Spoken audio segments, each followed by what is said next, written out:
শিক্ষার্থী বন্ধুরা একটু বোধহয় লেট হয়ে গেল না, আমার কিছু ছোটো ভাই আসছে, ওদের সাথে কথা বলতে একটু দেরি হয়ে গেল। এই সন্ধ্যার পর অনেকে আসে তো ভাই, একটু সাউন্ডটা ঠিক করে নিয়ে দেখি কি অবস্থা। শিক্ষার্থী বন্ধুরা একটু বোধহয় লেট হয়ে গেল না, আমরা আর 20-30 সেকেন্ড পর শুরু করি, তাই না? সবাই জয়েন করুক। তানিয়া খাতুন, নাদিদ হাসান, মাসুদুর রহমান, সাদমান শুভ্র, আবদুল্লাহ নাজির, তৌসিফ, ফারদিন, মাকসুদা, রিদওয়ান, সাবাব, বিদিশা, উম্মে জ্যোতি, সবাই সালাম দিয়েছে। ওয়ালাইকুম আসসালাম। তানিম আহমেদ, ওয়ালাইকুম আসসালাম ভাইয়া। তন্দ্রা, ইসরাত জাহান, আমি কিন্তু আইডির নামগুলো বলছি, বুঝছো? সবাই হচ্ছে নিজের তোর নাম না, অনেকে বাবা মার আইডি থেকে জয়েন করছে, আমি কিন্তু আইডির নামগুলো বলছি। তনিমা, নাজনীন, মাকসুদা ইসলাম, কুসুম কলি, তানিয়া জান্নাত, মাস্তুরা খাতুন, শিহাব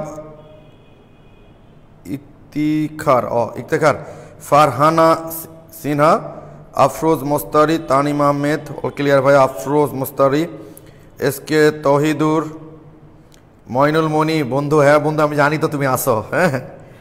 শফিউল্লাহ, নাজমুন নাহার, শোভা, আফিয়া আঞ্জুম, শশী সিদ্দিকা, নাফিজা তাসনিম, জুনাইদুর রহমান, সামিত, ফারহানা সিনা, ভাইয়া ভালো আছি, মাশরাফি আহমেদ, সামিত ইসলাম, সদরুল হাসান, শাকিলা খাতুন, আসাদুল্লাহ আলম তানিম, সাদিকুল ইসলাম, তাসফিয়া, মোহাম্মদ আশিক, ফারহান সিদ্দিক রিয়াদ, ইসরাত জাহান,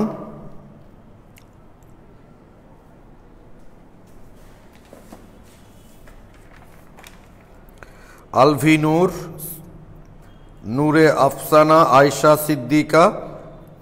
শুরু করি তাই না মোটামুটি ভাই আমরা? ওকে, তাহলে গতদিন আমরা, আচ্ছা সম্ভবত আমি তোমাদের গ্রুপে মানে ঢোকার সময় দেখলাম কেউ একজন একটা প্রবলেম পোস্ট দিয়েছো, সেটা কি আমি বুঝতেই পারিনি।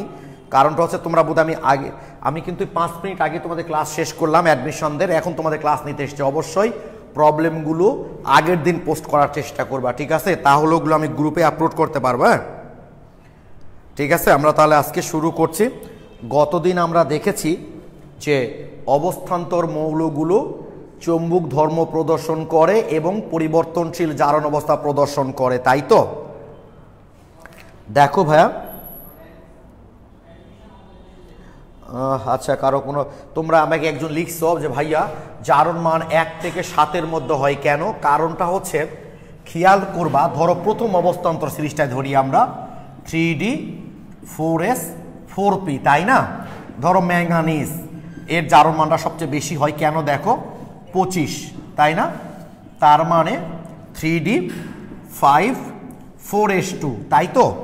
তো আমরা যদি দেখো এক্সাইটেড করি, তোমরা জানো 3D হলো 3 নম্বর শক্তি স্তরের শেষ শক্তি স্তর, শেষ উপস্তর, আর 4S হচ্ছে 4 নম্বর শক্তি স্তরের প্রথম উপস্তর, আর হলো 4P। দেখো এখানে n+l এর মান কিন্তু 3 2 5, আর এখানে 4 1 5, তার মানে n+l এর মান দ্বারা তো আমরা মেনলি শক্তি নির্ণয় করি, তাই না? ফলে এই 3টা অরবিটালের শক্তি প্রায় কাছাকাছি। তাই আমরা যদি ম্যাঙ্গানিজকে যৌগ গঠন করার জন্য এক্সাইটেড করি, তাহলে এখান থেকে কিন্তু একটা ইলেকট্রন আবার এখানে চলে যেতে পারে।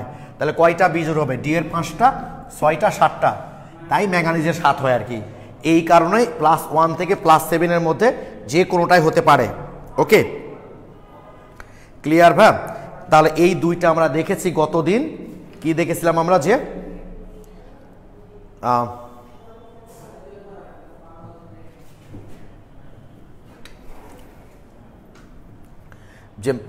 অবস্থান্তর মৌলগুলোর জারণ মান কত থেকে কত হতে পারে। ওকে, আজকে আমরা দেখব অবস্থান্তর মৌলগুলোর আরেকটা বৈশিষ্ট্য।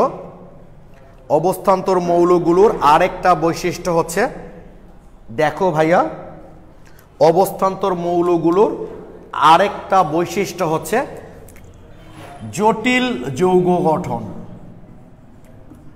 আজকে যদি পুরো ক্লাস আমাদেরকে এটা নিয়েও করতে হয়, তবু আমরা করব জটিল যৌগ গঠন।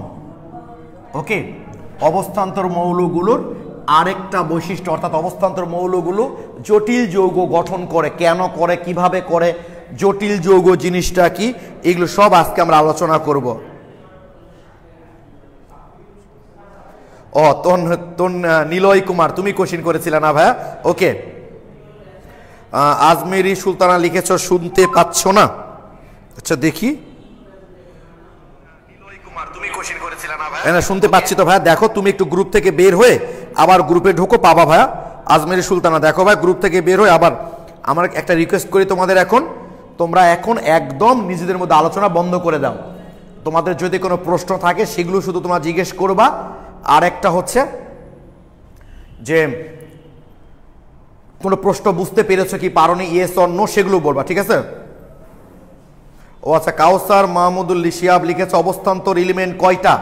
তোমার ভাইয়া এই যে 3B এবং 2B গ্রুপের যারা আছে এগুলো বাদে বাকি সবগুলো আছে অবস্থান্তর। ওকে, কাউসার মাহমুদ 3B এবং 2B বাদে বাকি সবগুলোই হচ্ছে অবস্থান্তর। ওকে, তাহলে আমরা দেখি একটু জটিল যৌগ জিনিসটা আসলে কি।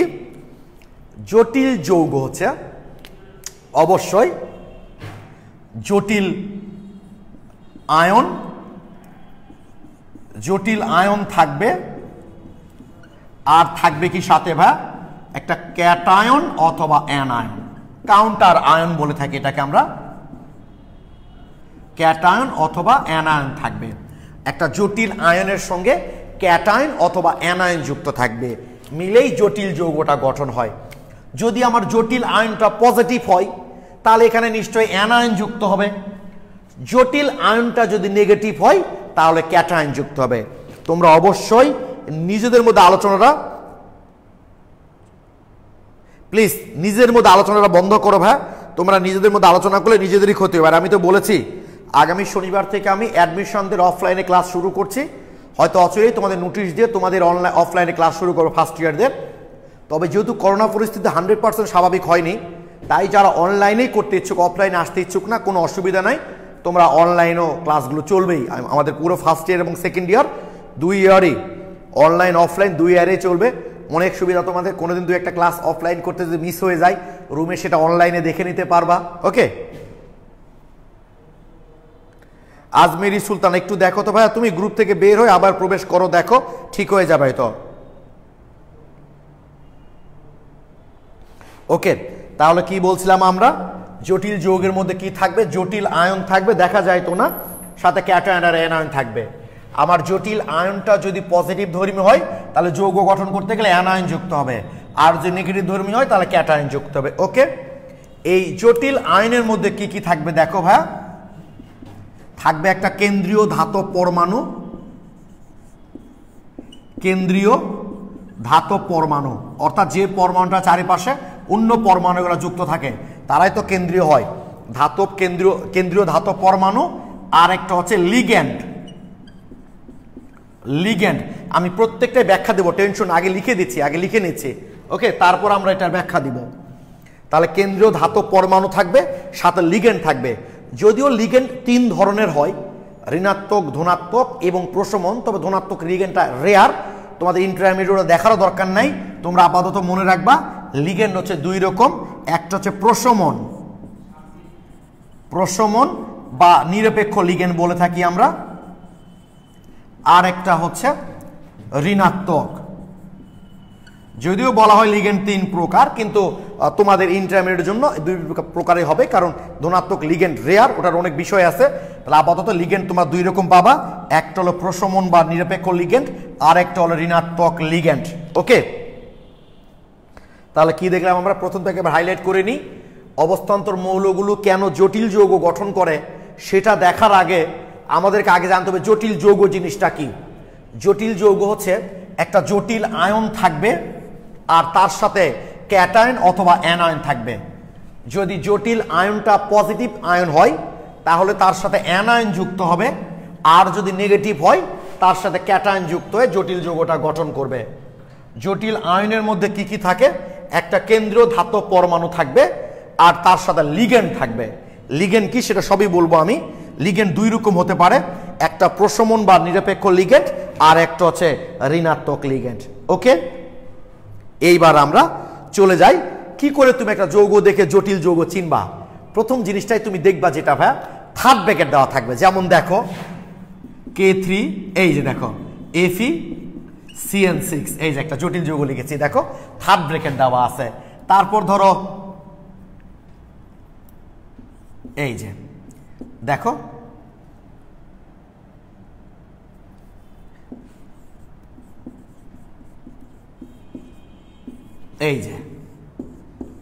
এই যে দেখো থার্ড ব্র্যাকেট দেওয়া আছে জটিল যৌগ চেনার উপায় হচ্ছে ভাইয়া দেখবা যে থার্ড ব্র্যাকেট দেওয়া থাকবে ঠিক আছে তাহলে বুঝতে পারবা ওটা জটিল যৌগ এবার খেয়াল করে দেখো তোমরা একটু ফ্রেশ করে লিখছি কোনো জায়গায় কোনো প্রবলেম হলে আজকে আমরা পুরো ক্লাসটা এটা নিয়েই করব কোনো টেনশন নাই আমরা যখন অফলাইনে ক্লাস করতাম ভাইয়া দেখো খেয়াল করে একদিনে আমরা একটা বৈশিষ্ট্য অথবা দুইটা বৈশিষ্ট্য পড়তে পারছি বাট অফলাইনে হলে কিন্তু একদিনে দুই তিনটা বৈশিষ্ট্য পড়ে ফেলা যায় খেয়াল করো ধরো এটা লিখলাম আমরা K3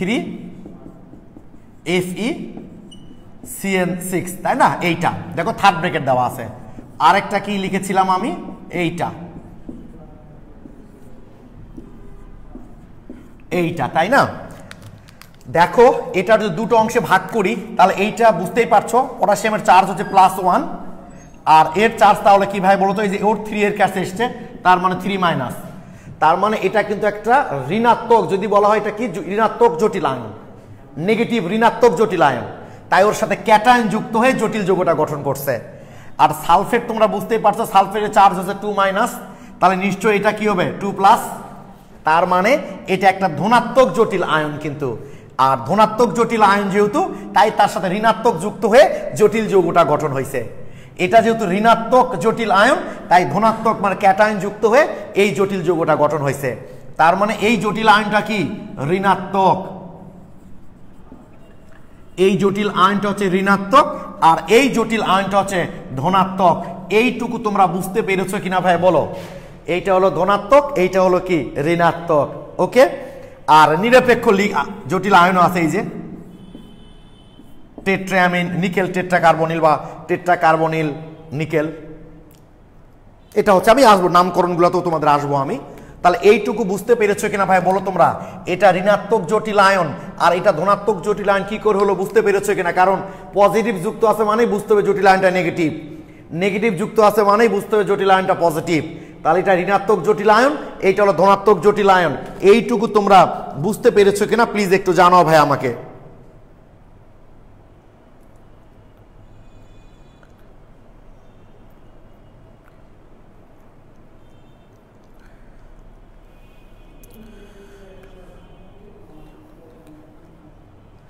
হ্যাঁ এটা তৃতীয় থার্ড ব্র্যাকেট দিকে জটিল আয়ন চেনার একটা জটিল যৌগ চেনার একটা উপায় আচ্ছা ফারহান হাসিনা লিখছো জি ভাই ভালোভাবে বুঝতে পেরেছি মাকসুদ হাসান বুঝতে পেরেছি তানভীর হাসান বুঝেছি কানিস ফাতেমা কাকলি বুঝেছি শফিউল্লাহ ক্লিয়ার ইস্তেহা ইসলাম ক্লিয়ার নাবিল ক্লিয়ার শুভ ক্লিয়ার মাসুদুর রহমান মানে স্নিগ্ধা আফিন মানে শুভ এখান থেকে ফোন করো আর কি Afroz Mostari clear thank you একেবারে পুরা ক্লিয়ার ভাইয়া সীমান্ত সাহা লিখেছো এটা Naim Islam Hossain clear thank you তাহলে আমরা থার্ড ব্র্যাকেট দেখে চিনবো যেটা জটিল আয়ন এবং কি বললাম ভাই আমরা কি করে বুঝবো যে ধনাত্মক জটিল আয়ন আর ঋণাত্মক জটিল আয়ন এই যে আয়নটার সাথে যদি চিহ্ন দেওয়া থাকে তো হয়ে গেল আর যদি যৌগ দেওয়া থাকে তাহলে আয়নটার সাথে যদি আমাদের আর পজিটিভ কোনো কিছু যুক্ত থাকে তার মানে ওটা নেগেটিভ আর নেগেটিভ যুক্ত থাকা মানে হচ্ছে ওটা পজিটিভ ওকে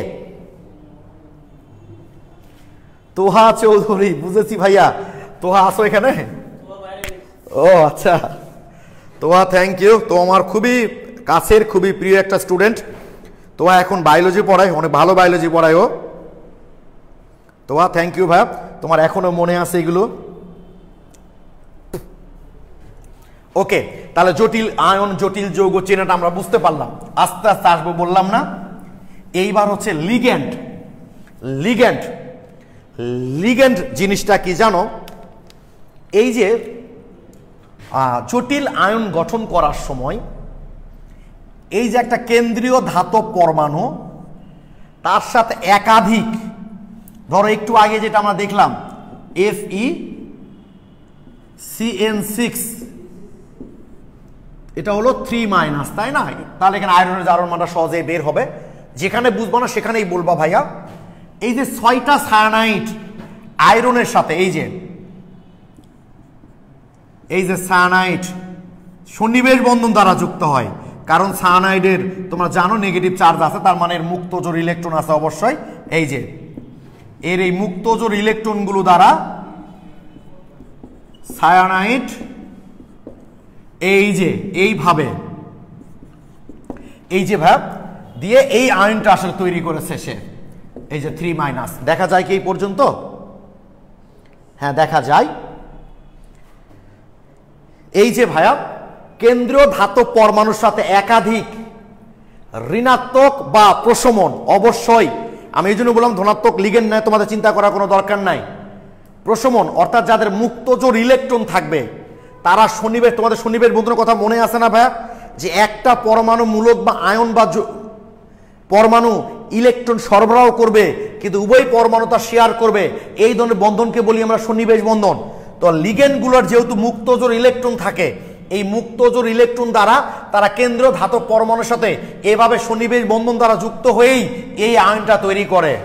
এই জন্য সংজ্ঞায় বলা হয় কেন্দ্রীয় ধাতব পরমাণুর সাথে, তোমাদের বইয়ে লেখা আছে, যে বই পড়ো না কেন সেই বইয়ে লেখা আছে কেন্দ্রীয় ধাতব পরমাণুর সাথে একাধিক ঋণাত্মক বা প্রশমন অণু সন্নিবেশ বন্ধন দ্বারা যুক্ত হলে যে জটিল কাঠামোর আয়ন গঠন করে তাকেই বলা হয় জটিল আয়ন। ও ক্লাস নিতে বলবো না, তাহলে তো টায়ার্ড লাগতো। একটা কেন্দ্র ধাতব পরমাণুর সাথে ভাই দেখো একাধিক, একটা না একের অধিক এই যে ঋণাত্মক বা প্রশমন অণু সন্নিবেশ বন্ধন দ্বারা যুক্ত হলে যে আয়নটা তৈরি করে তাকেই বলা হয় জটিল আয়ন।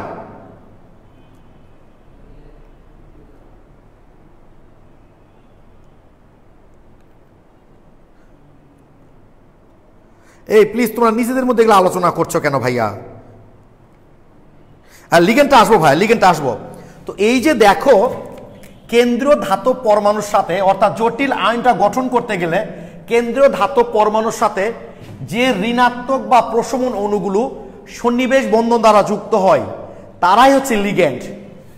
যে যারা হচ্ছে এই যে ঋণাত্মক বা প্রশমন অণুগুলো কেন্দ্রীয় ধাতব পরমাণুর সাথে এই যে সন্নিবেশ বন্ধন দ্বারা যুক্ত জটিল আয়ন তৈরি করে এদেরকেই বলা হয় লিগ্যান্ড, এদেরকেই বলা হয় লিগ্যান্ড। কি ঠিক আছে? জটিল আয়ন গঠন করার সময়, জটিল আয়ন গঠন করার সময় কেন্দ্রীয় ধাতব পরমাণুর সাথে যে ঋণাত্মক বা প্রশমন অণুগুলো, যেমন দেখো ভাইয়া তোমরা এই যে টেট্রাঅ্যামিন, এই যে দেখো এই জটিল আয়নটা, আমি এগুলো নিয়ে আরো বিস্তারিত আলোচনা করবো, একদম টেনশন আজকে পুরো ক্লাসটা আমরা এটার উপর করব। এই যে দেখো চারটা অ্যামোনিয়া এর সাথে সন্নিবেশ বন্ধন তৈরি করে এই আয়নটা তৈরি করেছে, তাই অ্যামোনিয়াটা হচ্ছে লিগ্যান্ড। যে ঋণাত্মক বা প্রশমন অণুগুলো সন্নিবেশ বন্ধন দ্বারা এভাবে যুক্ত হবে কার সাথে? কেন্দ্রীয় ধাতব পরমাণুর সাথে, তাদেরকে আমরা লিগ্যান্ড বলে থাকি। আমাকে প্লিজ একটু জানাও। ও সংজ্ঞা লিখে দিব ভাইয়া? সংজ্ঞা লিখে দেওয়া লাগবে না ভাইয়া, বুঝছো? সংজ্ঞা না তোমাদের বইয়ে লেখা আছে, দেখো সংজ্ঞা, আচ্ছা লিখে দিচ্ছি, তবু তোমাদের বইয়ে সংজ্ঞা লেখা আছে। জটিল আয়ন গঠনে, জটিল আয়ন গঠনে, জটিল আয়ন গঠনে কেন্দ্রীয় ধাতব পরমাণুর সাথে, জটিল আয়ন গঠনে কেন্দ্রীয় ধাতব পরমাণুর সাথে যে ঋণাত্মক বা প্রশমন অণুগুলো যুক্ত থাকে তাদের লিগ্যান্ড বলে, লিগ্যান্ড বলে। এই তো, বা এইভাবে লিখতে পারো যে কেন্দ্রীয় ধাতব পরমাণুর সাথে যে ঋণাত্মক বা প্রশমন অণুগুলো যুক্ত হয়ে জটিল আয়ন তৈরি করে তাদের লিগ্যান্ড বলে। বিভিন্নভাবে উপস্থাপন করা যায়, জিনিসটা বুঝতে পারলে তোমরা যে কোনো ভাবেই উপস্থাপন করতে পারো। এখন কি বুঝতে পেরেছো ভাই? জিনাত পারবেন, লিগ্যান্ড ধনাত্মক হতে পারে, অবশ্যই লিগ্যান্ড ধনাত্মক হতে পারে। ধনাত্মক হওয়ার পরেও যদি তার মুক্তজোড় ইলেকট্রন থাকে, অবশ্যই প্রধান শর্ত হচ্ছে মুক্তজোড় ইলেকট্রন থাকতে হবে।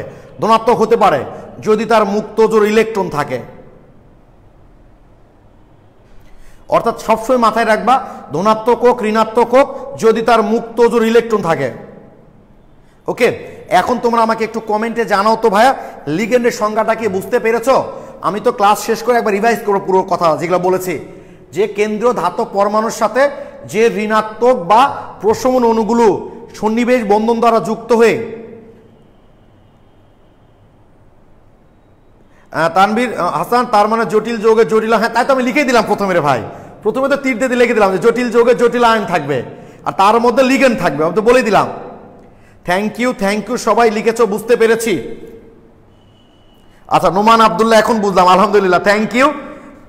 আচ্ছা তামিম আহমেদ লিখছো ফকফকা, ফিমা লিখেছো ক্লিয়ার ভাইয়া, থ্যাংক ইউ সো মাচ। আমার মনে হয় সবাই বুঝতে পেরেছো। মইনুল মনি, এত দ্রুত যদি বোঝা যেত, মিছিলের মতো দৌড় দিলে যদি অভিনেতা হওয়া যায় তাহলে সবাই অভিনেতা হতো। এত দ্রুত যদি লিগেন্ড বুঝতে পারতা তাহলে কেমিস্ট্রি পড়তা তো বন্ধু। থ্যাংক ইউ, সবাই লিখেছো, বুঝেছি। ওকে, তাহলে আমরা কি দেখলাম? জটিল যৌগের মধ্যে যে জটিল আয়ন থাকে, এই জটিল আয়ন গঠনে কেন্দ্রীয় ধাতব পরমাণুর সাথে যে ঋণাত্মক বা প্রশমন অণুগুলো সন্নিবেশ বন্ধন দ্বারা যুক্ত হয় তাদেরকে আমরা লিগেন্ড বলে থাকি। ওকে, আচ্ছা তাহলে এই আমরা মোটামুটি জটিল আয়ন জিনিসটা কি দেখলাম, লিগেন্ড কি দেখলাম। ওকে শোনো, কেবল তো ক্লাস শুরু করেছে অধ্যায়ের, সামনে তো আরো অনেক মজা আছে। এসব যৌগ কি করে গঠন হচ্ছে, এদের সংকরণ নামে একটা জিনিস আছে, কোন সংকরণ দ্বারা তৈরি হয়, সব যখন ক্লিয়ার করব পড়াগুলো পড়তে তোমাদের আরো ভালো লাগবে ভাইয়া। ওকে, তো আমরা কিছু ঋণাত্মক এবং কিছু ধনাত্মক প্রশমন লিগেন্ড অন্তত নামগুলা রেখে রাখি। সায়ানাইড, এই লিগেন্ডের নাম হচ্ছে সায়ানো। ওই যে আগে একদিন বলেছিলাম মনে আছে, ছোট লোক বড় লোক হলে ভাতকে বলে অন্ন। সায়ানাইড যখন লিগেন্ড রূপে আচরণ করবে সায়ানো। ওএইচ হাইড্রক্সো,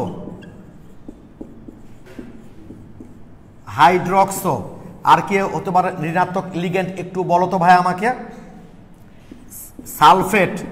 সালফেটো, ধরো ক্লোরাইড, ক্লোরো, এগুলো উচ্চারণ বুঝছো, এগুলো হচ্ছে লিগেন্ডের উচ্চারণ। এর জারণ মান বুঝতে পারছো, -1 -2 0। এবার হচ্ছে এটা হচ্ছে ঋণাত্মক লিগ্যান্ড।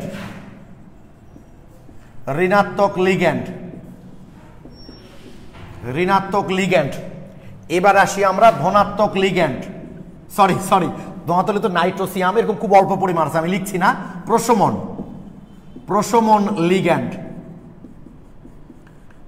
লিগ্যান্ড, এই যে পানি, এটাকে বলি আমরা অ্যাকোয়া।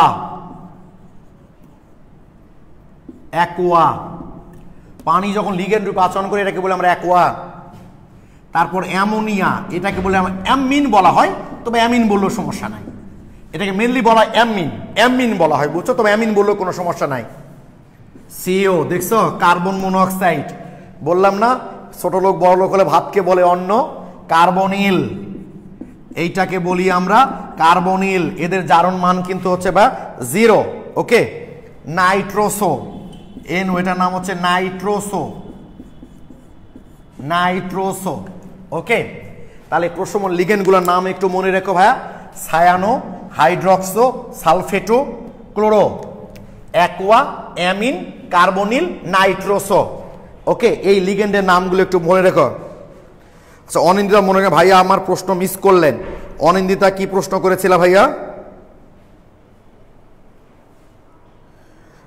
সন্নিবেশ বন্ধন বুঝিনি, রাজিয়া সুলতানা বাঁধন। তোমরা দেখো ভাইয়া, এই আমি সমস্ত 3 নাম্বার কি 2 নাম্বারটা বোধ হয় সন্নিবেশ বন্ধনের উপর ক্লাস নিয়েছি, এই জন্য তো সন্নিবেশ বন্ধনটা আগে ক্লাস নিয়েছিলাম ভাইয়া তোমাদেরকে বোঝানোর জন্য, যে নাহলে জটিল যৌগ এগুলো বুঝতে সমস্যা হবে। অনিন্দিতা মণিগ্রাম, আবার প্রশ্ন করো তো ভাইয়া, তোমার প্রশ্নটা আমি খুঁজে পাচ্ছি না, আবার প্রশ্ন করো। হ্যাঁ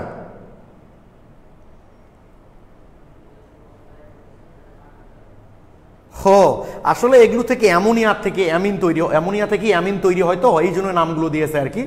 ঠিক আছে, জলীয় হলে আমরা অ্যাকোয়া, এই জন্য অ্যাকোয়া দিয়েছে। এটা সিউ মূলকটা হচ্ছে কার্বনিল মূলক, এগুলো অর্গানিক কেমিস্ট্রি যখন পড়বা তখন এগুলো দেখবা, এই যে কার্বনিল মূলকটা এরকম হয় বুঝছো, এই জন্য নামটা কার্বনিল দিয়েছে। এখান থেকে অ্যামিন তৈরি হয়, এই জন্য একে অ্যামিন বলা হয়। এগুলো জানা লাগবে না তোমাদের। ক্লোরিনের -1, এই যে -1 Cl -1 ভাইয়া ক্লোরিনের জারণ মান। সীমান্ত শাহ লিখেছ। এইটুকু ব্যাপার আমি কি পড়াতে চাচ্ছি এইটুকু বুঝতে পেরেছো কিনা সেটা আমাকে একটু বলো। এগুলো ঋণাত্মক লিগেন্ড, আমি তার নাম লিখে দিলাম, জারণ মান তো বুঝতেই পারছো, -1 -1 -2 0 সরি -1 আর এরা সবাই তো 0, নিরপেক্ষ হলে তো 0ই হবে। একটু প্লিজ বলো যে আমি যা পড়াচ্ছি আমি কি বলতে যাচ্ছি এখানে সেটা বুঝতে পেরেছো কিনা। তোমরা একটু লিগেন্ডের নামগুলো মনে রেখো ভাই। ঋণাত্মক অণু কি প্রশমন না? ঋণাত্মক অণু কেন প্রশমন হবে? ঋণাত্মক মানে তো ঋণাত্মক, ধনাত্মক মানে তো ধনাত্মক, আর প্রশমন মানে হচ্ছে নিরপেক্ষ। নিরপেক্ষ, না ধনাত্মক না ঋণাত্মক, নিরপেক্ষ। প্রশমন মানে হচ্ছে নিরপেক্ষ, ঠিক আছে। অ্যাসিড ক্ষার বিক্রিয়াকে আমরা প্রশমন বিক্রিয়া কেন বলি? নিরপেক্ষ পদার্থ তৈরি হয় তাই। অনিন্দিতা বুঝতে পেরেছো ভাইয়া? ঋণাত্মক অণু কি প্রশমন অণু না? ঋণাত্মক তো অণু হয় না, ঋণাত্মক বলতে আয়ন হয়, প্রশমন হলে অণু হয়। অনিন্দিতা বুঝতে পেরেছো ভাইয়া? অনিন্দিতা একটু কমেন্টে জানাও তো ভাইয়া। তাহলে আমরা এই ঋণাত্মক লিগেন্ডগুলোর নাম মনে রাখবো, প্রশমন লিগেন্ডগুলোর নাম মনে রাখবো। যে ঋণাত্মক মানেই কিন্তু প্রশমন না, ঋণাত্মক হয় সাধারণত আয়ন। ঋণাত্মক ধনাত্মক যখন উল্লেখ করব তখন সেটা তো আয়ন হয়ে যাবে, আর নিরপেক্ষ যখন বলবো তখন সেটা অণু। ওকে তানিয়া খাতুন বুঝলাম, তবে কষ্ট হলো। কি কষ্ট হলো একটু বলো ভাইয়া, আমি সেই কষ্ট লাঘব করতে পারি কিনা একটু দেখো।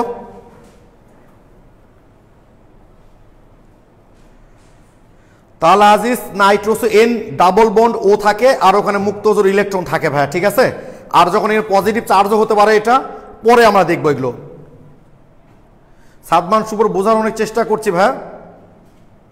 মাসুদ রানা আমার কমেন্ট পড়ছে, পড়ছি তো ভাইয়া, সবার কমেন্টই তো পড়ছি। ও আচ্ছা অনিতা, হ্যাঁ বুঝেছি ভাই, তখন সমস্যা ছিল, এখন ক্লিয়ার হয়ে গেছে। পানি না অ্যাকোয়া ভাই, এটা অ্যাকোয়া, অ্যাকোয়া, পানিকে অ্যাকোয়া বলা হয়। তুমি বললা কোনটা কিভাবে বুঝবো, এটা পড়তে পড়তেই বুঝে যাবা কোনটা কি লিগেন্ড, এটা জানা থাকতে হবে তো। সায়ানাইড নেগেটিভ, হাইড্রোক্সি নেগেটিভ, এটা পড়তে পড়তে হয়ে যাবে, এটা নিয়ে সমস্যা নাই, ঠিক আছে। তাহলে এরা হলো ঋণাত্মক লিগেন্ড। একজন লিখেছো সাদিয়া ভাই আর তানিয়া ভাই, আবার রিপিট করেন। কি রিপিট করো ভাই বলো এখানে? আমি বললাম এগুলো হলো ঋণাত্মক লিগেন্ড মনে রেখো, এগুলো হলো প্রশমন লিগেন্ড মনে রেখো, নাম হলো এগুলো। এগুলা কি রিপিট করবে একটু কথা বলো, ঠিক আছে। ওকে তাহলে আমরা লিগেন্ডগুলো মোটামুটি দেখলাম, ঠিক আছে।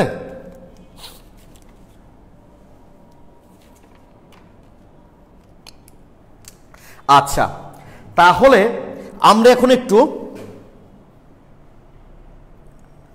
ধনাত্মক বলা হলো না কেন? ধনাত্মক হলো এই কারণে যখন আমরা এটা দিব ভাইয়া, বুঝছো, এই যে ধরো NO2+, এইটা ধনাত্মক লিগেন্ড হতে পারে, কারণ নাইট্রোজেনের ক্ষেত্রে মুক্ত অজুর ইলেকট্রন থাকে, এগুলো খুব কম ইউজ হয়, ধনাত্মক ইউজটা খুবই কম হয়। তোমাদের বইয়ে দেখবা ধনাত্মক লিগেন্ডের কোনো উদাহরণই নাই এই কারণে। ওকে এই কারণে। আচ্ছা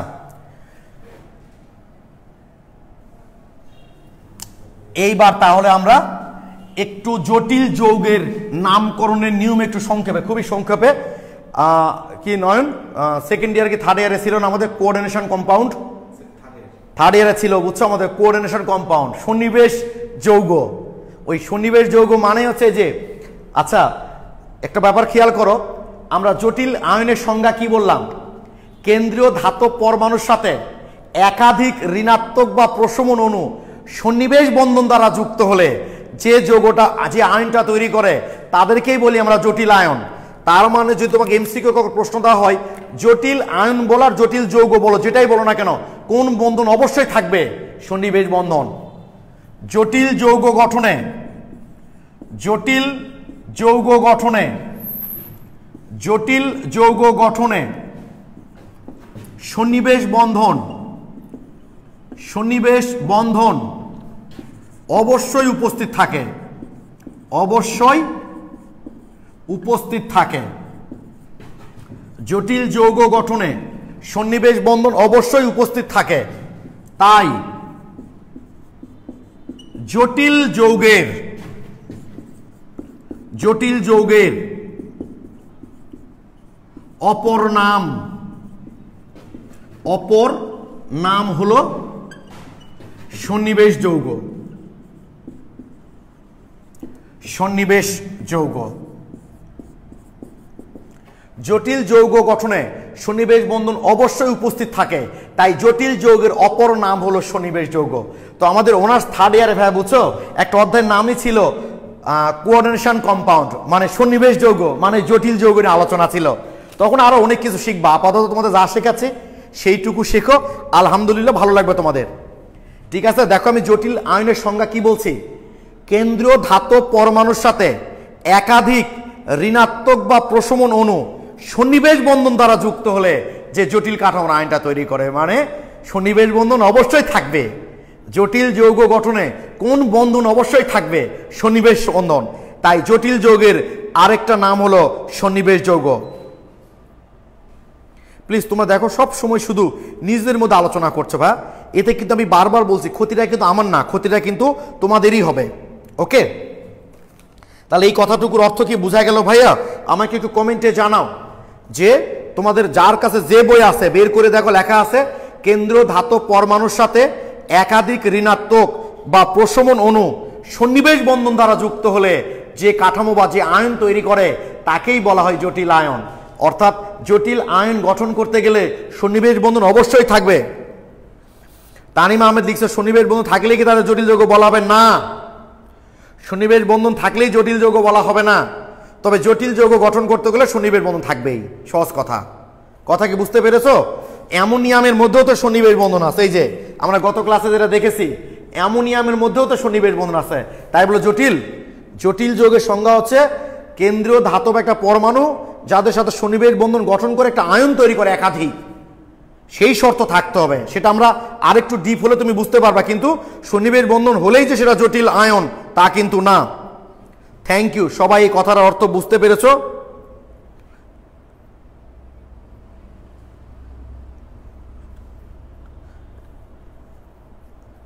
ওকে, তাহলে কি দেখলাম আমরা? যে সন্নিবেশ বন্ধন জটিল আয়নের মধ্যে যেহেতু সন্নিবেশ বন্ধনের অবশ্যই উপস্থিতি থাকে, তাই জটিল যৌগের আরেকটা নাম হচ্ছে সন্নিবেশ যৌগ। এইবার আমরা জটিল যৌগের একটু নামকরণ শিখি সহজেই। প্রথমে আসি ধনাত্মক জটিল আয়ন বিশিষ্ট যৌগ। ধনাত্মক জটিল আয়ন বিশিষ্ট যৌগ। ওকে, আরেকটা কথা বলি, আচ্ছা আগে লিখি তারপরে। ধনাত্মক জটিল আয়ন বিশিষ্ট যে যৌগগুলো আছে, তাহলে ধনাত্মক জটিল আয়ন বিশিষ্ট যৌগ মানে কি? ধরো এইটা,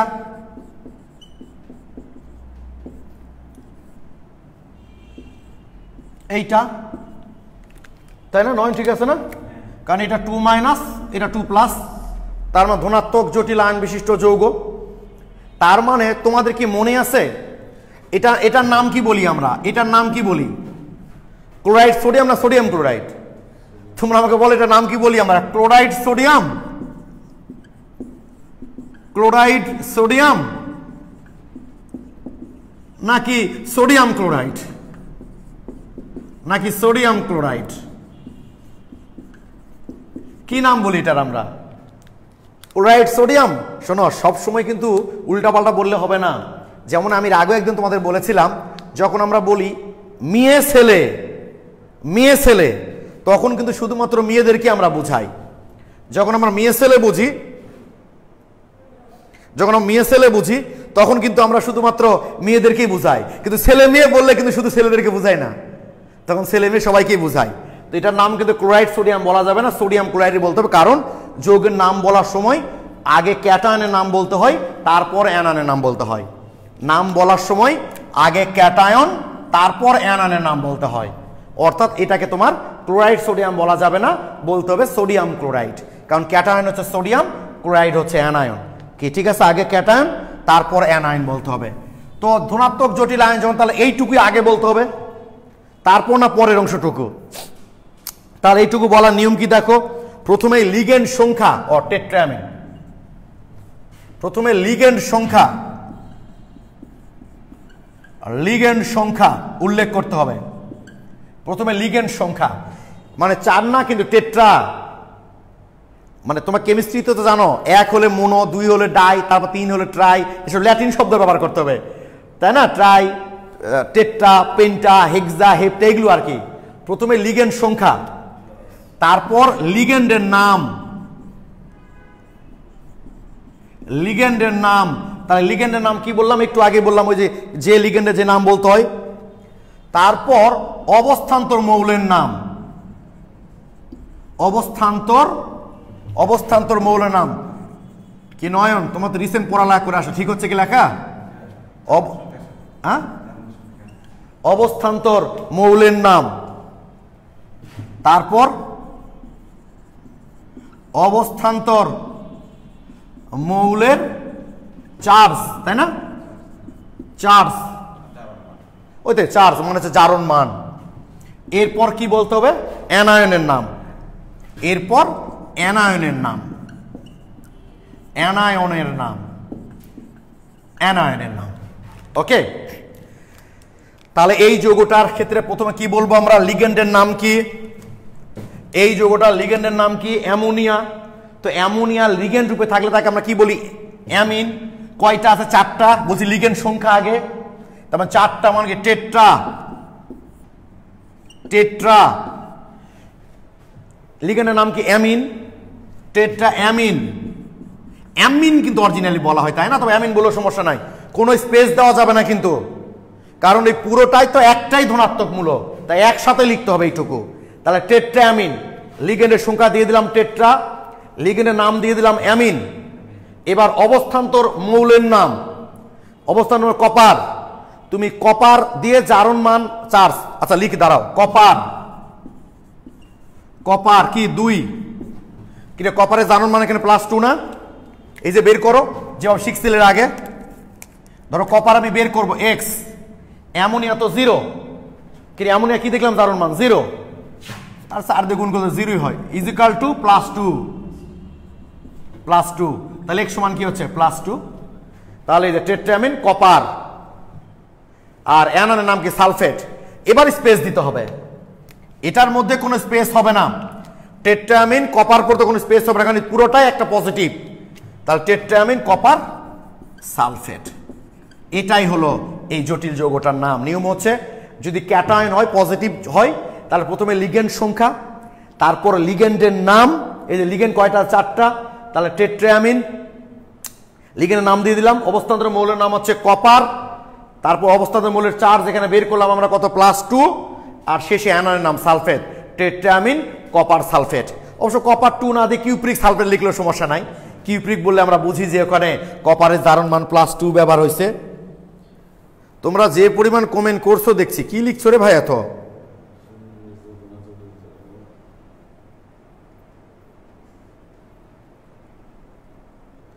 এই এত নিজেদের আলোচনা হয়। জটিল যৌগের অপর নাম সন্নিবেশ যৌগ। হ্যাঁ, আচ্ছা, SK তৌহিদুল ইসলাম লিখেছো, নামকরণটা আরেকবার বলেন। আগে আমাকে দেখতে হবে এটা ধনাত্মক লিগেন্ড না ঋণাত্মক লিগেন্ড। তো এটা যেহেতু ধনাত্মক জটিল আয়ন না ঋণাত্মক, দেখলাম ধনাত্মক জটিল আয়ন বিশিষ্ট। এটা কি করে বোঝার সাথে প্রথমেই বললাম ভাইয়া। হ্যাঁ, নামকরণের পদ্ধতি এটা।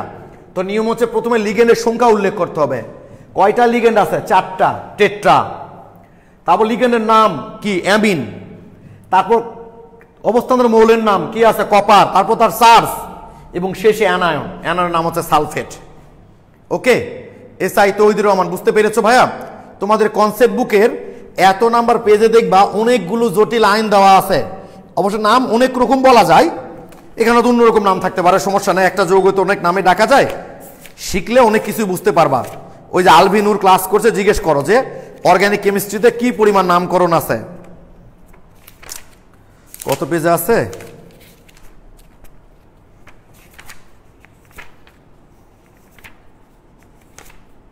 হ্যাঁ, এই যে 301 নাম্বার পেজ।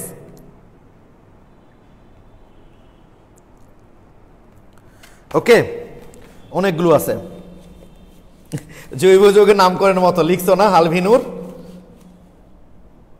ওকে, তাহলে আমি আরেকটা উদাহরণ দেই, তোমরা পারো কিনা দেখি। তামিম আহমেদ লিখছো ফকফকা, ক্লিয়ার না?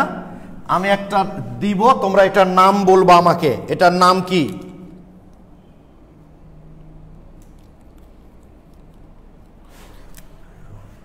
এই যৌগটার নাম তোমরা একটু আমাকে বলো।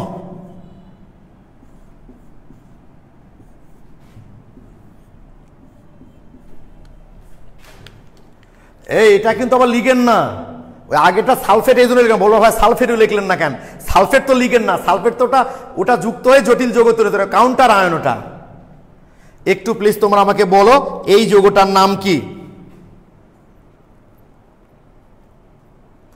নাদিম আহমেদ লিমন, হ্যাঁ কনসেপ্ট বুক না নিয়ে থাকলে ভাই আমার কাছে এসে অবশ্যই পাবা। তানবীর আহমেদ লিমন, ভাই আমার কমেন্টটা প্লিজ একটু পড়ে নে, এটা পড়লাম যে ভাইয়া, ঠিক আছে অবশ্যই পাবা। এখন বলো এই যৌগটার নাম বলো তোমরা, নন বলো এটার নাম, অথবা পরে বলো, তুমি তো পারবা। আচ্ছা মুক্তাসিম সাজিদ আহমেদ লিখেছো হেক্সাকোয়া নিকেল ক্লোরাইড। ওকে, জারণ মানটা একটু উল্লেখ করলে ভালো হতো ভাইয়া। ঠিক আছে, হেক্সাকোয়া নিকেল ক্লোরাইড, রিক্তা সরকার, মানে এই আইডি থেকে গর্ববোধ হয় না ভাই, হেক্সাকোয়া নিকেল দিয়ে স্পেস দিতে হবে ভাই।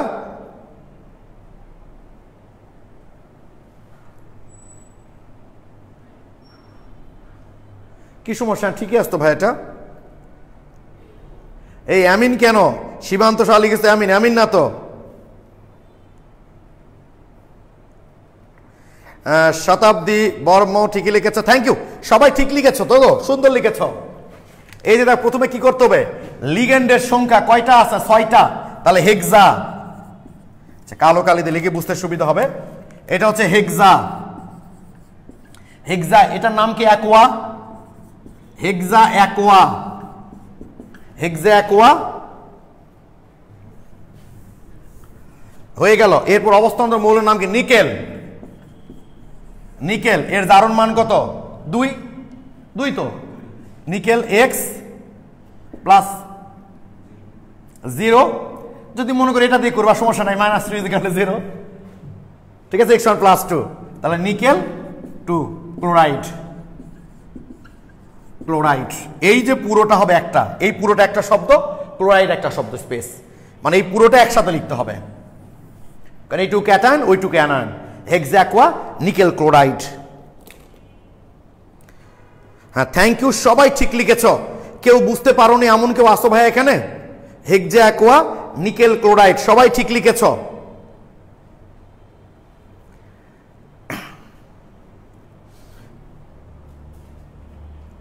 হ্যাঁ থ্যাংক ইউ, সবাই ঠিক লিখেছ। বুঝতে পারোনি এমন কেউ সম্ভবত না এখানে, তাই না? সবাই বুঝতে পেরেছ। তোমরা কি একটা ব্যাপার জানো, এই যে জটিল আয়নের মধ্যে এই যে লিগেন্ড সংখ্যা, জটিল আয়নের মধ্যে লিগেন্ড সংখ্যা, লিগেন্ড সংখ্যা ইজ ইকুয়াল টু সন্নিবেশ সংখ্যা।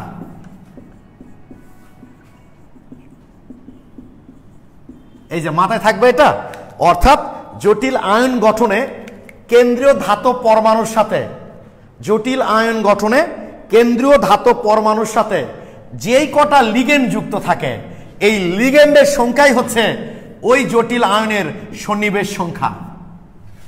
কি ঠিক আছে? যে একটা জটিল আয়ন গঠনে কেন্দ্রীয় ধাতব পরমাণুর সাথে যে কটা ঋণাত্মক বা প্রশমন অণু যুক্ত হবে, অর্থাৎ লিগেন্ডের যে সংখ্যা, সেই সংখ্যাটাকেই বলা হয় সন্নিবেশ সংখ্যা। তোমরা কি ভাই সন্নিবেশ সংখ্যাটা বুঝতে পেরেছ? ও আফিয়া আঞ্জুম লিখেছে জারণ মান বের করাটা আরেকবার বলেন। আচ্ছা, তোমরা অবশ্য সেকেন্ড ইয়ারে উঠলে এই জারণ মান বের করার তোমাদের কাছে 1-2 ব্যাপার হবে। আচ্ছা আমি শেখাচ্ছি, তার আগে বলো সন্নিবেশ সংখ্যা জিনিসটা কি, এইটা বুঝতে পেরেছো কিনা? অর্থাৎ এই যৌগের সন্নিবেশ সংখ্যা হচ্ছে 6। তোমাকে যদি কেউ বলে হেক্সাকোয়া নিকেল, এর সন্নিবেশ সংখ্যা কত? 6। ওকে, আচ্ছা কেউ জিজ্ঞেস করছো এইটা লিগেন্ড হিসেবে কাজ করবে কিনা? অবশ্যই, যেহেতু ঋণাত্মক, আর এরা তো তোমরা দেখেই এসছো। এই যেটা ওই যে ফেরিক আয়নের উপস্থিতি শনাক্তকরণে,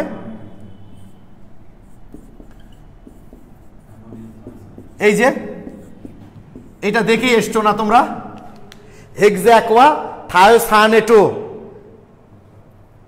ও আচ্ছা, এটা তো না ঠিক আছে, তো ধনাত্মক লিখে নিত এটা, ঠিক আছে। ফেরিক ক্লোরাইড, এইটা তো তোমরা দেখে এসছো, এটা হতে পারে অবশ্যই, এটাও লিগেন্ড হতে পারে।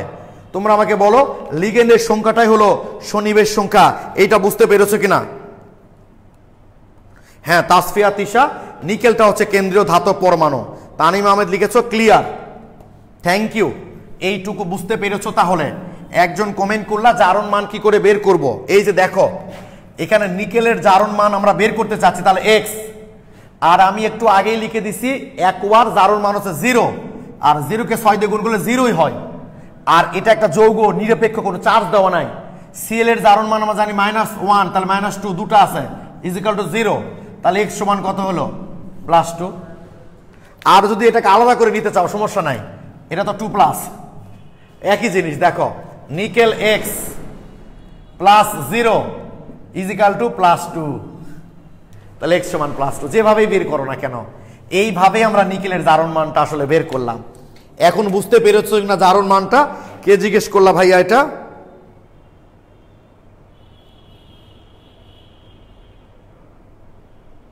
আচ্ছা যাক, যে জিজ্ঞেস করলাম জারণ মান বের করাটা বুঝতে পেরেছো কিনা ভাইয়া, একটু আমাকে প্লিজ কমেন্টে জানাও।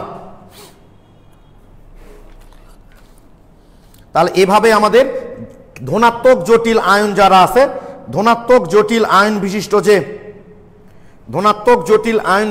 যে ধনাত্মক জটিল যৌগগুলো আছে সেগুলোর নামকরণ আমরা করলাম। ওকে, থ্যাংক ইউ। আরে ভাই কেবল একটা জিনিস শিখছো, এখনই তুমি 100% পাবা এটা তুমি কি করে ভাবলা? পড়বা, প্রবলেম বের হবে, একটু একটু করে দেখবা, তাহলে দেখবা ঠিক হয়ে গেছে। এবার ঋণাত্মক জটিল আয়ন বিশিষ্ট জটিল যৌগের নামকরণ করব আমরা।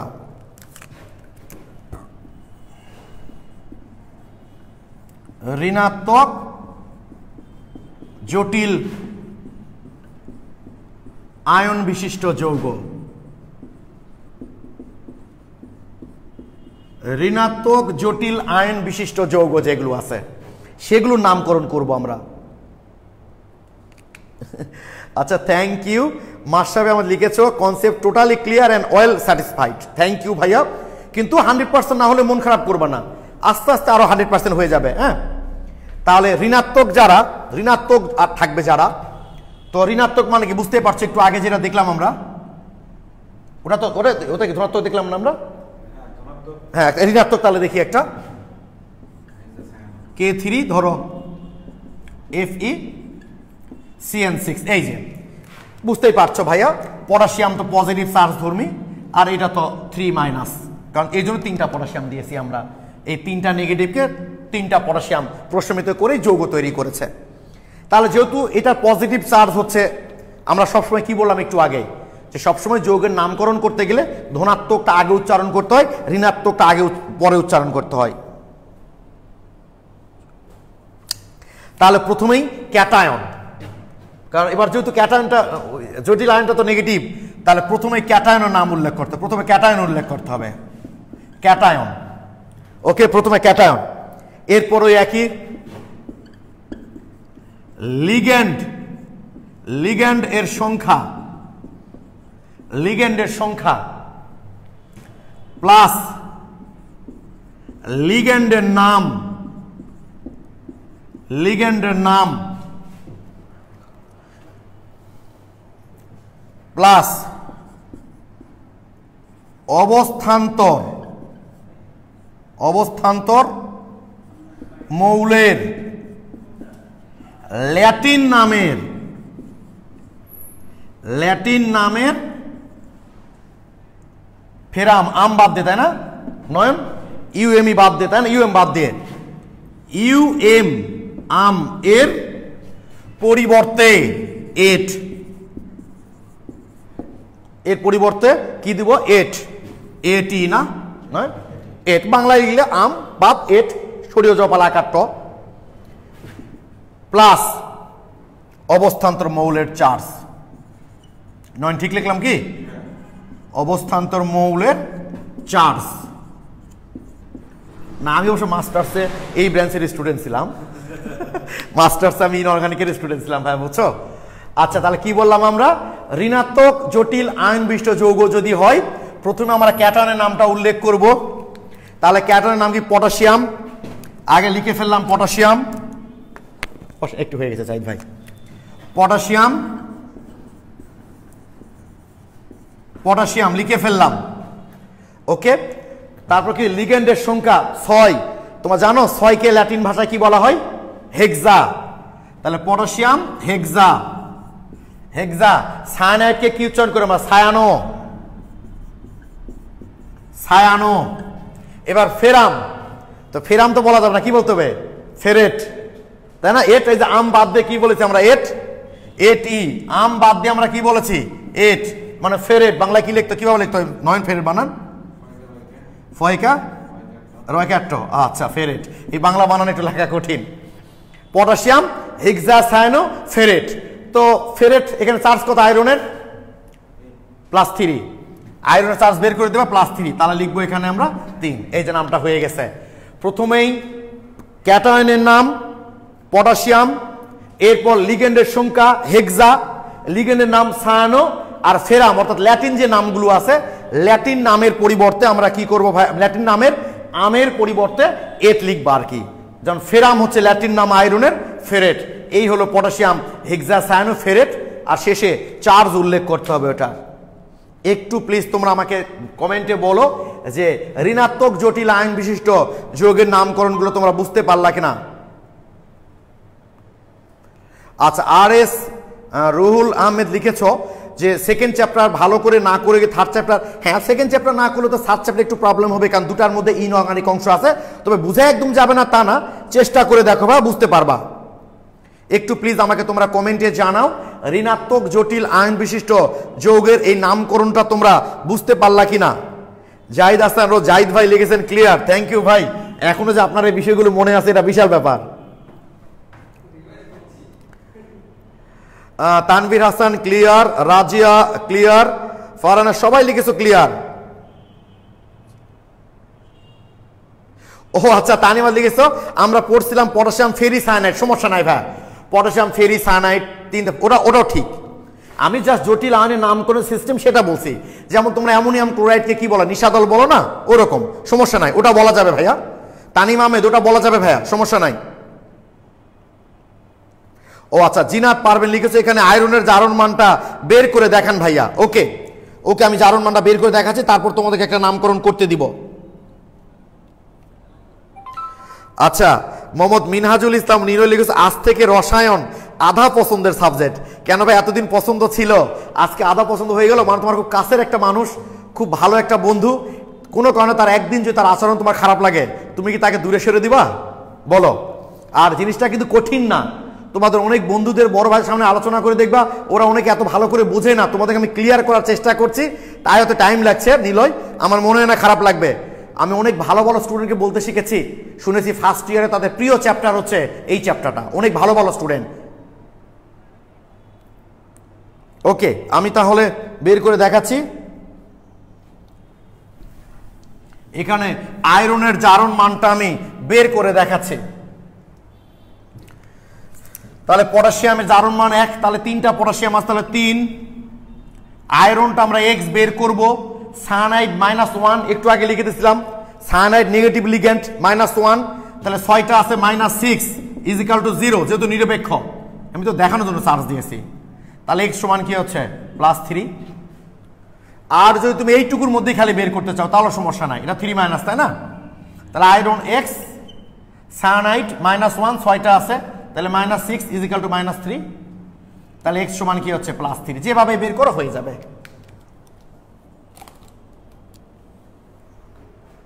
রাজিয়া সুলতান বাদল ভাই এটা একটু কঠিন না ভাই? কঠিন না, কঠিন না। এত কিছু অনেকেই জানে না। আমি তোমাদের চাইলে এত কিছু নাও পড়াইতে পারতাম, জানো? অনেকেই জানে না এত কিছু, তোমাদেরকে আমি ক্লিয়ার করতে আছি।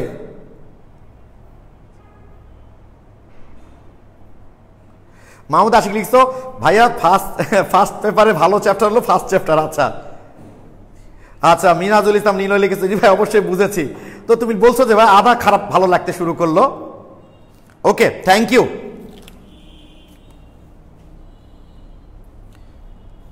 ওকে, এই হলো ঋণাত্মক। এবার নিরপেক্ষ, নিরপেক্ষ জটিল আয়ন, নিরপেক্ষ, নিরপেক্ষ জটিল আয়ন মানে চার্জ থাকবে না, নিরপেক্ষ জটিল আয়ন বিশিষ্ট যৌগ।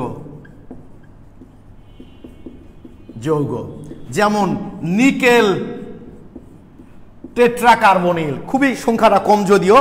নিকেল, এই যে দেখো এটার নাম নিকেল টেট্রাকার্বনিল বললে নর্মালি হয়, তবে এটার সিস্টেমটা আগে শোনো তোমরা, নিরপেক্ষ, তাই না?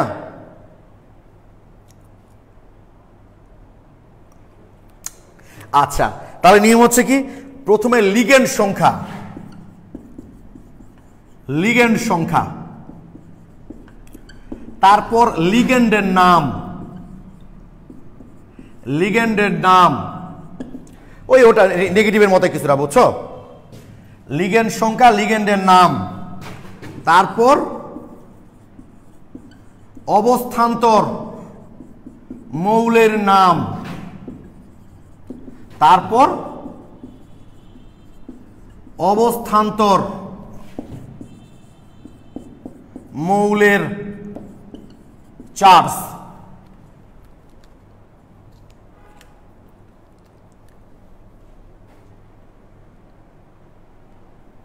ও আচ্ছা, সুবর্ণা খাতুন, ভাইয়া আপনি কি ফার্স্ট চ্যাপ্টার করিয়েছেন? আমি খুঁজে পাইনি। আমি ফার্স্ট ইয়ার চ্যাপ্টারের লিঙ্কটা তোমাদের গ্রুপে দিয়েছি, দেখো ওটা ইউটিউবে 4টা ক্লাস দেওয়া আছে। আর একটা সলভ ক্লাস আমি তোমাদের নিব বলেছি তো ভাইয়া, যে একটা সলভ ক্লাস আমি তোমাদের অবশ্যই নিব। ওকে, তাহলে এটার নাম কি হবে? লিগেন্ডের সংখ্যা কয়টা? 4টা লিগেন্ড, তার মানে টেট্রা। টেট্রা, নাম কি? কার্বনিল, বললাম না, সিউ কার্বনিল, টেট্রা কার্বনিল। অবস্থান্তর মৌলের নাম কি? নিকেল। Tetra carbonyl nickel. নিকেলের জারণ মান কত এখানে? নিকেলের জারণ মান কত এখানে? 0, কারণ নিকেল এক্স আর কার্বনিল তো 0 সমান 0, কারণ এটা তো নিরপেক্ষ। তাহলে এখানে নিকেল 0 দিলেই হয়ে গেল, হয়ে গেছে। মৌলের কি? লিগ্যান্ডের সংখ্যা টেট্রা, নাম কি? কার্বনিল, অবস্থান্তর মৌল কি? Nickel. Tetra carbonyl nickel. Nickel tetra carbonyl বললেও সমস্যা হয় না, ঠিক আছে, অসুবিধা নাই। নিকেল টেট্রা কার্বনিল বললেও কোনো সমস্যা নাই। ওকে, এখন আমি দু একটা উদাহরণ, জটিল আয়নের উদাহরণ আমি তোমাদের দিব, দেখি তোমরা নামকরণটা করতে পারো কিনা ভাইয়া।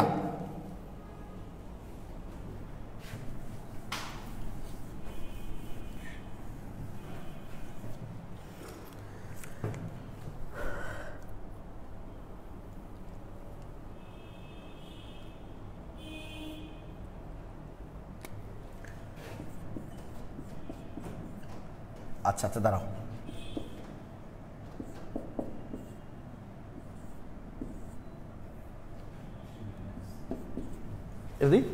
কি 3 মাইনাস এখানে? ও না, তাহলে হবে না তো। যদি আমি 3 মাইনাস দিই এখানে, তাহলে তো পজিটিভ দিতে হবে। না, এবার ঠিক আছে না? বলো এইটার নামকরণটা তোমরা বলো আমাকে একটু, এটার নামকরণটা তোমরা আমাকে একটু বলো তো ভাইয়া।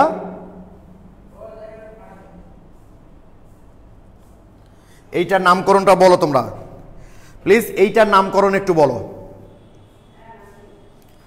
এটা কিন্তু খেয়াল করো, আমি হেল্প করছি। এইটা কিন্তু ঋণাত্মক, তাই না? এটা যদি পজিটিভ, তার মানে তো এটা নেগেটিভ। নেগেটিভ জটিল আয়ন বিশিষ্ট জটিল যৌগ এটা।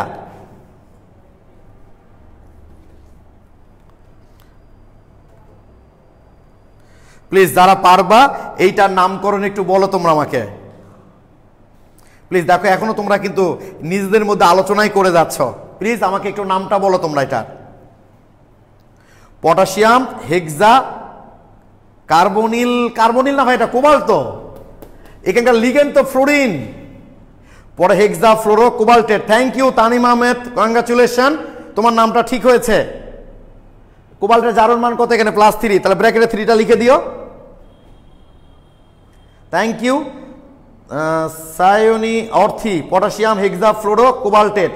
কোবাল্ট না ভাই, কোবাল্টেট। দেখো তাহলে নামটা কি হবে? এগুলো নাম ইংলিশে লেখা সবচেয়ে ভালো, বুঝছো? হেক্সা ফ্লোরো না, সরি, যেহেতু এটা নেগেটিভ লিখে তার আগে পটাশিয়াম বলতে হবে। পটাশিয়াম,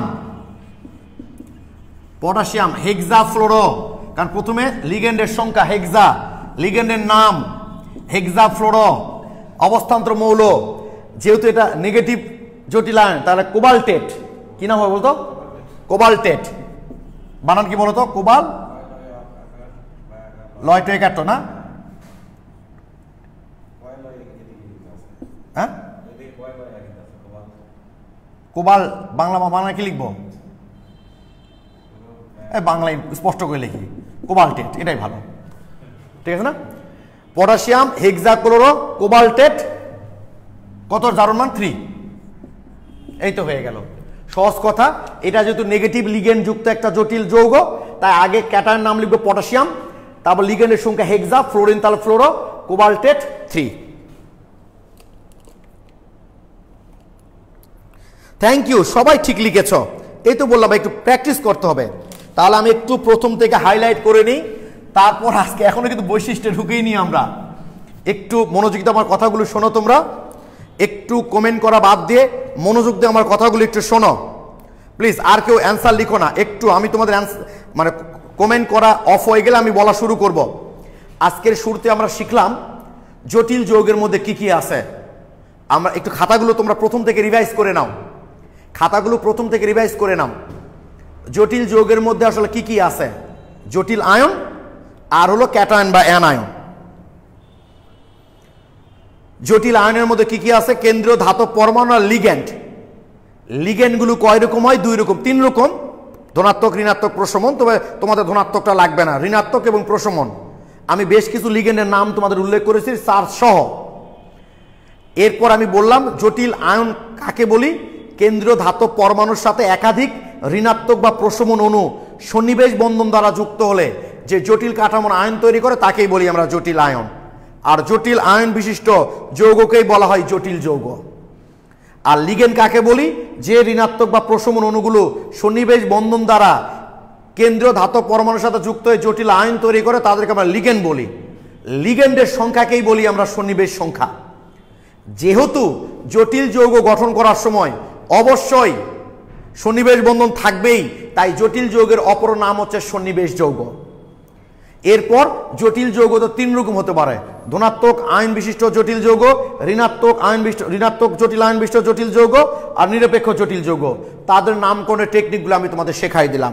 ওকে, এখন পরীক্ষায় প্রশ্ন আরো কিভাবে আসতে পারে জানো? অলরেডি রাজশাহী বোর্ডে এসেছিল, অ্যামোনিয়া একটা উৎকৃষ্ট লিগেন্ড কেন? জাস্ট লিগেন্ডের সংজ্ঞা দিয়ে বলে দিবা। অ্যামোনিয়াতে যেহেতু মুক্ত জোর ইলেকট্রন আছে, যেটা দিয়ে কিনা সে অবস্থান্তর মৌলের সাথে সন্নিবেশ বন্ধন তৈরি করতে পারে, তাই অ্যামোনিয়া একটা লিগেন্ড।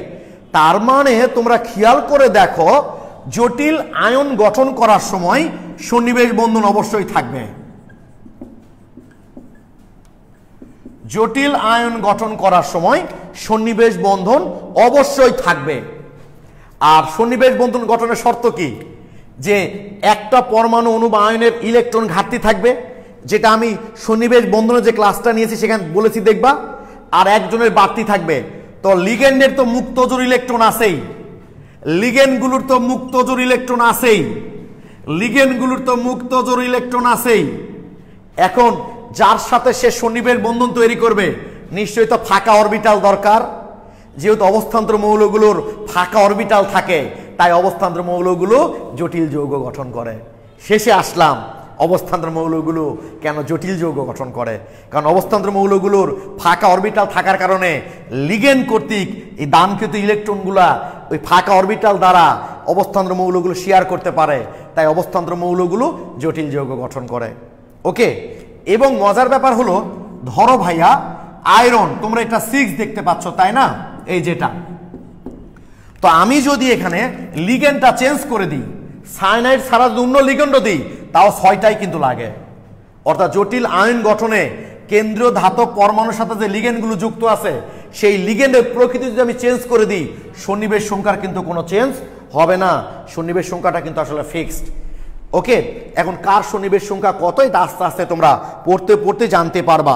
আমার বিশ্বাস তোমরা এতক্ষণ কথাগুলো বুঝতে পেরেছ। আমি তারপরও তোমাদের দাগাই দিচ্ছি, রুমে তোমরা কতটুকু পড়বা। এরপরও যদি প্রবলেম হয় কোনো বিষয়, তোমরা গ্রুপে পোস্ট দিবা, আমি অবশ্যই সেগুলো সলভ করব। এবং দেখো, আমি পুরো 1 ঘন্টা ক্লাস কিন্তু নিলাম ভাইয়া তোমাদের এই অবস্থান্তর মৌলের একটা বৈশিষ্ট্যের উপর, জটিল আয়ন গঠনের উপর। ঠিক আছে, অনেকেই এই জিনিসটা ভালো বোঝে না। আমার বিশ্বাস যদি আমি একটু বুঝাইতে পারি তোমাদের, তোমরা হয়তো বুঝতে পারবা। সাদমান শুভর কেন্দ্রীয় ধাতব পরমাণু সংখ্যা কি লিখে, না ভাই লিখে দিলাম যে তানিম লিখছে concept fully clear. Tanim thank you ভাইয়া। সাদমান শুভর না ভাইয়া, লিগেন্ডের সংখ্যা হচ্ছে শনিবের সংখ্যা। বইটা পড়ো তোমরা, তাহলেই পাবা। পেজ নাম্বার হচ্ছে 253। এই পেজেই একটা বৈশিষ্ট্য লেখা আছে, জটিল আয়ন গঠন। জটিল আয়ন গঠন বইয়ে কিন্তু খুব বেশি লেখা নাই, বাট কনসেপ্ট কিন্তু অনেক। আর পেজ উল্টাও তোমরা, পেজ নাম্বার হচ্ছে 254। এখানে কোশ্চিন নাম্বার হচ্ছে 9, 10, 11। ওকে, তাহলে এই যে জটিল আয়ন পেজ নাম্বার 253, এখানে জটিল আয়ন লেখা আছে। আর 254 নম্বর পেজের 9, 10, 11 এই প্রশ্নগুলো দেখবা। আমি আবারও বলছি, বইয়ে কিন্তু খুব বেশি কিছু লেখা নেই ভাই। আর রিক্তা সরকারও লিখেছো, নাজনি না। আমি খুব চেষ্টা করলাম আজকে, আপ্রাণ চেষ্টা করলাম ভাই তোমাদের কনসেপ্টটুকু ক্লিয়ার করতে। তারপরেও যদি আমার বোঝানোর কোনো ঘাটতি থাকে, আচ্ছা সুবর্ণা খাতুন লিখেছো, টেকনিক স্টাইলটা খুব ভালো, থ্যাংক ইউ সুবর্ণা। হ্যাঁ সৌরভ চৌধুরী, কনসেপ্ট বুক অনেক ভালোভাবে লেখা আছে। আজকে ক্লাসটা রুমে আজকেই তোমরা আবার দেখবা, দেখে যেটা প্রবলেম মনে হবে সেটাই গ্রুপে পোস্ট দিবা। আমি আশা করি আগামী দিন তোমাদের সেটা আমি সলভ করে দিতে পারবো। সবাই ভালো থেকো, সুস্থ থেকো, সবার জন্য শুভ কামনা রইল। আসসালামু আলাইকুম।